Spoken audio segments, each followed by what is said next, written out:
हंगामा चल रहा है अनिरुद्धाचार्य प्रेमानंद बाबा का विरोध।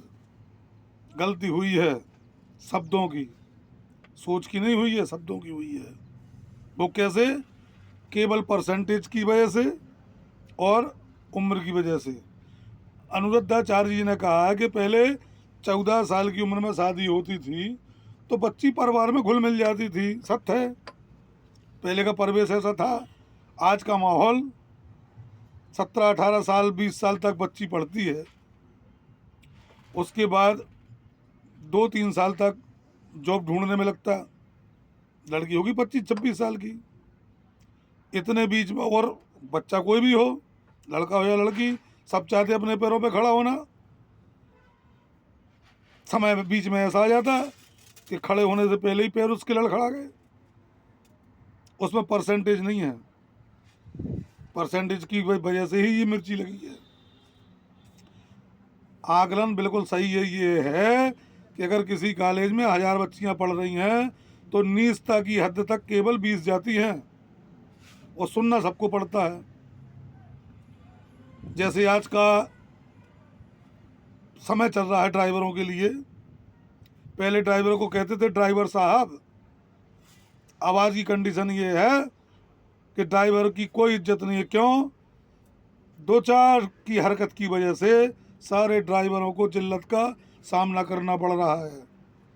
ऐसे ही 2-4 मोहल्ले में या गांव में लड़कियां होती है ना, उनकी वजह से सबकी जिल्लत होती है। इसको स्वीकार करना पड़ेगा। आज हम बदनामी झेल रहे हैं तो क्यों? क्योंकि गलती हम में है।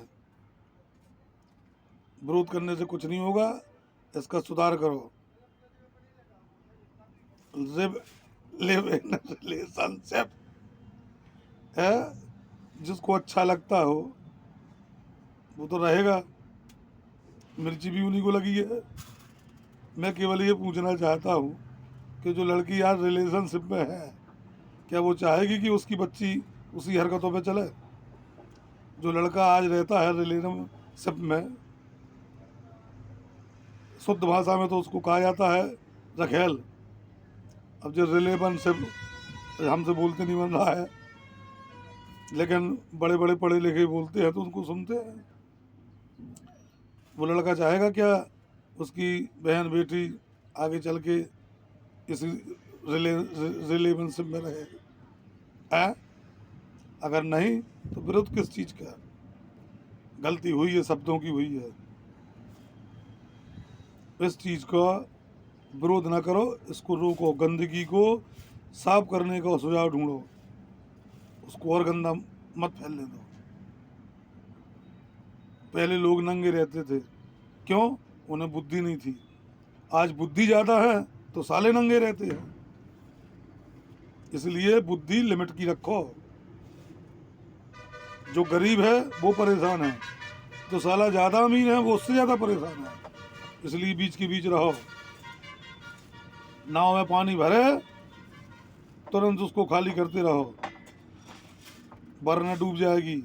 चाहे ज़्यादा ज्ञान हो, चाहे ज़्यादा पैसा हो, चाहे ज़्यादा अहंकार हो, चाहे ज़्यादा तुच्छ बुद्धि हो, खाली करते रहो, खाली करते रहो। सत्य का साथ दो, असत्य को विरोध करो। अगर ये असत्य लगता है तो बाबा जी का विरोध करो, और सत्य लगता है तो उसकी सत्यता पर जाओ। और सब लोग संभलो। वर्तमान की स्थिति देखकर भविष्य की चिंता की जाती है, वरना सब कोई कहता है कि मेरे बच्चे बहुत अच्छे हैं, कभी नहीं छोड़ेंगे। बाद में अरे भी तो सब एक से होते, सब एक से होते तो क्या फायदा? हरामखोरों की लिस्ट का जो अगर देखा जाए ना तो सारे लिस्ट में आ चुके हैं। तार छेड़ दिया बाबा जी ने, फंस गए वो जो इस गंदगी में है, वही चिल्ला रहे हैं। नमस्ते।